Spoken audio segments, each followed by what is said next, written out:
G'day guys, welcome back to another video with Enno here from Fantasy Take TV. Today we'll be doing a quick one, or tonight, over the round 19 score. Don't usually do them on a Sunday night, but thought it'd be a short and sharp one. I'll get it out tonight. Won't be too much time spent on this video, and as you know, probably the last month, there's not a massive amount to go over. Obviously, if you've got some trades left and some injuries to deal with, that is about it. But other than that, I'll go over my 2 trades I did this week. I did do it on a video on Friday night, but yeah, we'll quickly touch on those. Scored 2,442, decent score again. I've been going up about 1,000 spots roughly for the last 3 or 4 weeks.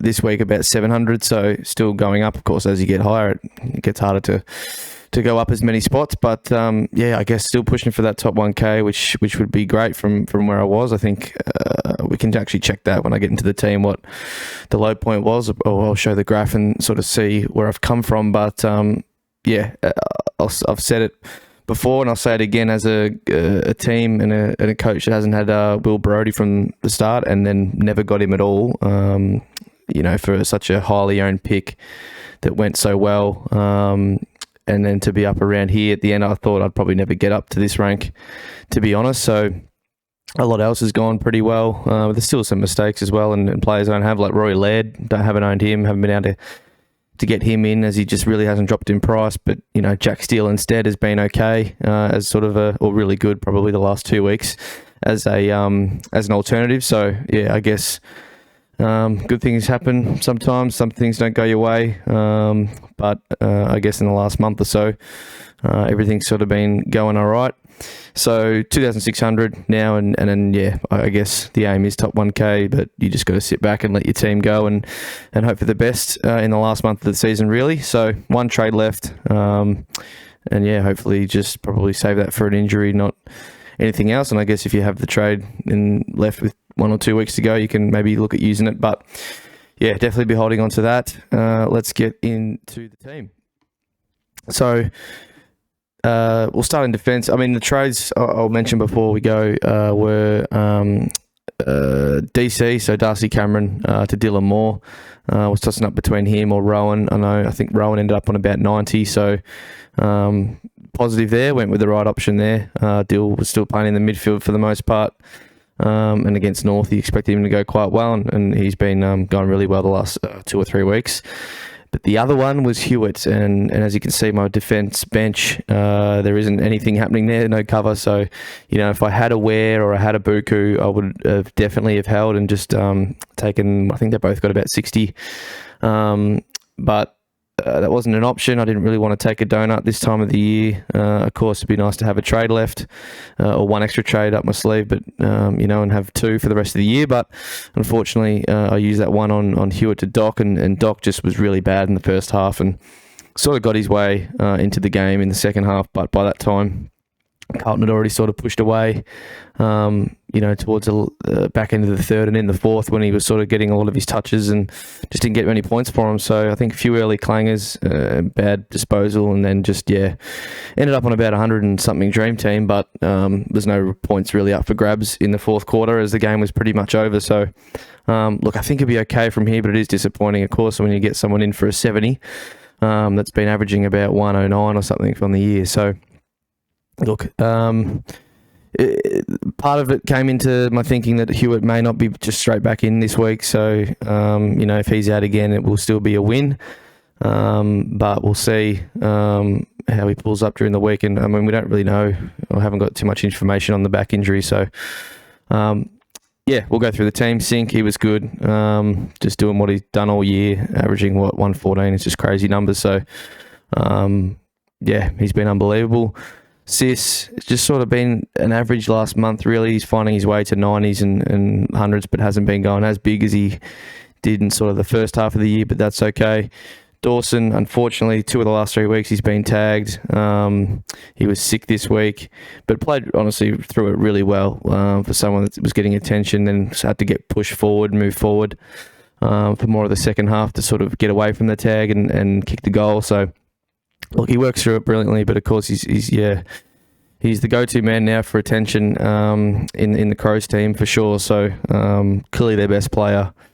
at the club. So, yeah, clubs are always going to put attention into those types of guys, unfortunately. Nick Dacos was good early, had a pretty decent first half. I think the third quarter was where he really just went missing. And I guess the whole Pies team did really. They probably the second and third, I guess, just couldn't get their hands on the footy. Edison were dominating, and then he sort of got into the game again in the fourth quarter when the Pies once again made their comeback. So, look, I'll take that, I guess, from where he was at sort of three-quarter time. But, yeah, I mean, the whole defence wasn't too hot this week for many players that anyone owns, really.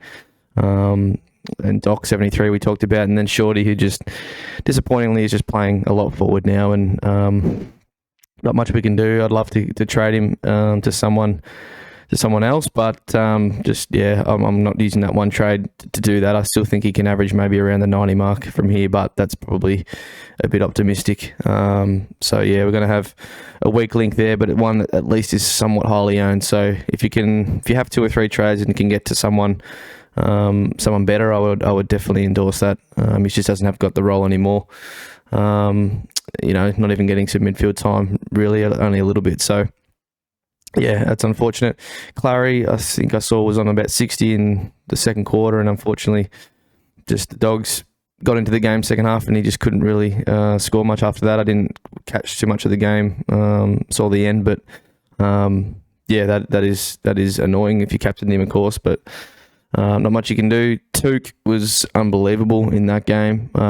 He was absolutely everywhere, using it efficiently as well, or more efficiently than he usually does, which is good.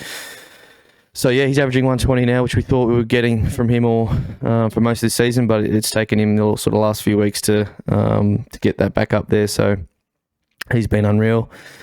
Zach Merritt's been unbelievable the last 5 weeks, 4 or 5 weeks. Just been a ripper pick from 520k now, sitting at 640 and just going along really strongly.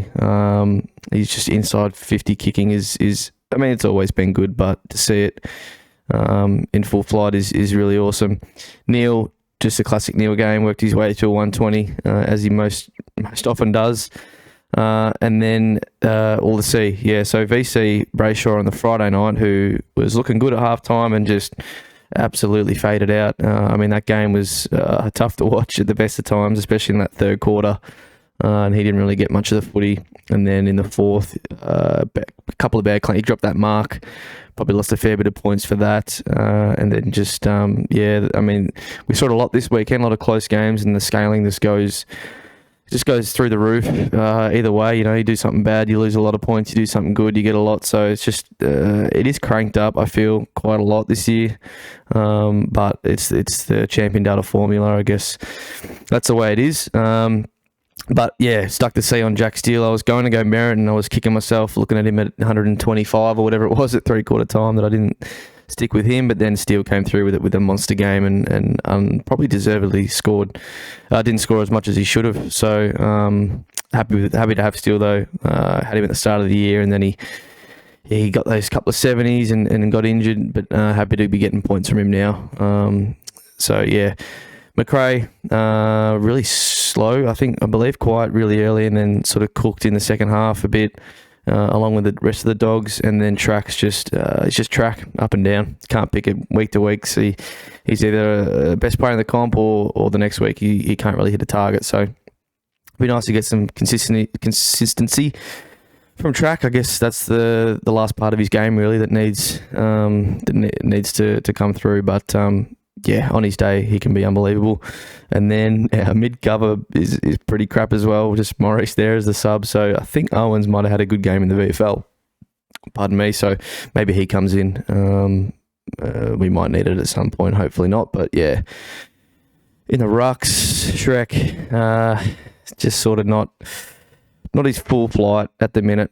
I feel he was getting beaten early by Soldo, and then he sort of worked his way into it, had a good sort of middle part of the game, and then didn't do too much in the fourth either. So, look, the way the rucks are, how bad they are this year, it's not really that upsetting. Of course, Gorn came back with a 140, so I'd love to have him if he's back to his best. But yeah, the rucks really just aren't doing much at all this season, so it's not the end of the world. And then Wits, it's been Wits the last last 4 or 5 weeks. So, the rucks I'd just rather not talk about. Wait to think about him next year. The Bont, God, he's been unbelievable the last 2 weeks, especially. Looks to be hitting his real good patch of form at the right time, especially for the Dogs as well, trying to make finals with my Tigers, sort of opening up a gap. So he looks really, really good. Cogs has been, just awesome since the new coach, or since Leon's got sacked, and just continues on. He was really, really good today. He used the ball really well. So happy to see that. And then my man Dylan Moore. Look, he's not my man, but just really happy to see him play well, continue to play well in the midfield, and could be a nice pod for the run home here. I think the Hawks have got a pretty nice draw. So as long as he keeps that role, I mean, he can still score in the 90s in the forward line, but in the midfield he's got that sort of high ceiling and can go bigger. So hopefully that stays the case. Parker, just been a bit of a meh pick for me. I've got him about a month ago. I think he's tunned once and just a few 90s. So obviously, I've said it before, would have loved to have Libba instead across that time, but not to be. But Parker's been okay. Hasn't been terrible, just not as good previous to when I got him. And then English finally comes back with a 120 that we've been waiting for and expecting for a while. So hopefully those continue as well. And then Dunks, look, it's disappointing the role he's got, but everyone does own him. If you can somehow afford to jump off, you don't have a short, or you don't have someone else that, or Crisp or someone that might need to go before him, and you can get rid of Dunk somehow to someone, that'd be a great luxury. But I think for now we just keep him, and he still has the capability of scoring well in this role, but it is obviously a bit more inconsistent. So would love to see him in the guts more often, but just not the case. And then Curtis is our forward cover, which seems to be pretty solid. He's been averaging quite well the last 2 or 3 weeks. So if we need to call upon him, should be good. So there's really no trades to happen this week. That's what I was going to look at. Just quickly see where the teams come over the last season rank sort of couple of months. So we started, just averagely, and then sort of dropped off sort of when Brody was going well, Gawn was going well at that point of the year. Sort of dropped down to 30k was the lowest, and then just sort of slowly made my way up. I was having this patch where I was going up one week, down the next, up, down, and then just since round about 12, which is it's about the buys, wasn't it? Middle of the buys. Just slowly been coming up, 5k up, 1k up, 3k up, another 3, 1, 1, 1, and then to sit here now at 2.6. So hopefully, as I said, can get to the top 1,000. It's probably, I think, maybe just a stretch too far, but you never know. Obviously, things need to go my way for the last month with injuries, and obviously a few primos I don't own, like your Lairds, who, I mean, he's not slowing down, let's be honest.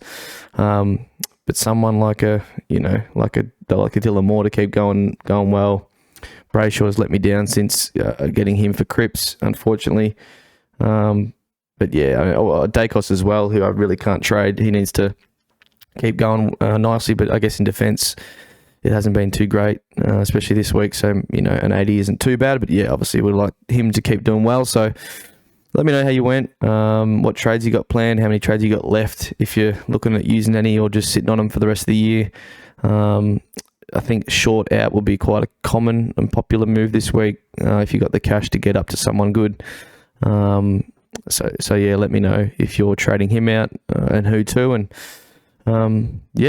I'll see you guys on the podcast and in future videos. So thanks for watching. Catch you guys next time. Got the mojo deals, we been tripping like the 80s. Pulling out the coupe at the lot.